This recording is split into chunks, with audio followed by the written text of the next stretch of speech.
Joining us now is Chairman of the Republican National Committee, Michael Steele. Good morning, Michael. Hey, good morning. Hey, look, tell Bill my pockets are empty, so I can't help him out there either.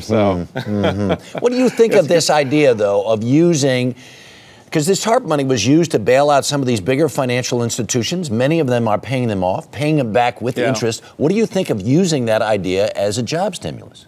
Well, you know, it's fine if you're going to give the $200 billion directly to small businesses, and there are a number of ways in which that can happen. You know, but for me, the broader point is here we are in almost month 12 of this administration, and we're just now beginning to have a serious conversation about job creation, and you're just sort of jerking from one thing to the next with respect to the underlying issue that this administration came into office talking about it would solve, and that is job creation, unemployment rates, and what to do with small businesses. So, you know, another speech, another summit.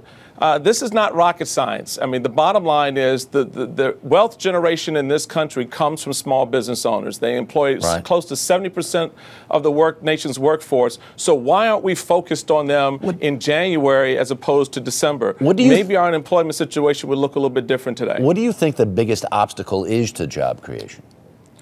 Well, the biggest obstacle is what you see in this health care bill, quite frankly. I mean, you're talking about the impact directly on small business owners through more regulation, more taxes, and other burdens that are embedded into this health care bill that's not being put out on the table. Small businesses, and this is why the chamber got in trouble, because they looked at the bill, they paid attention, saw the impact on its members, and they know the impact it's going to have on small businesses. And I don't know how you're going to create incentives for small businesses on the one hand when you're putting regulatory burdens and tax burdens on them on the other. Did you see this news, though, this morning, that the public option may in fact be dead, and that what the Democrats will really try to do is expand the reach of Medicare?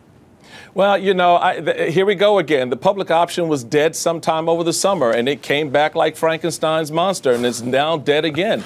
And I think the reality of it is, look, you've got the liberals in Congress who've made it very clear, no public option, no vote. And so I don't see how they get through this process without the public option in there if the president wants this bill passed before the end of the year, which we hope it doesn't happen. Very quickly, Reid said Republicans are on the wrong side of history when it comes to this health care bill.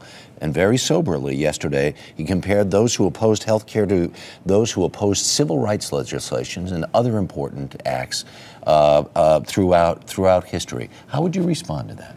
Well, you know, it was not a sober moment for Harry Reid at all. It was an ignorant moment for Harry Reid. In fact, you know, I'm kind of sick and tired of, you know, the left and Democrats in this country when they get into trouble and don't get their way and their backs are up against the wall on legislation or whatever it is they're trying to do.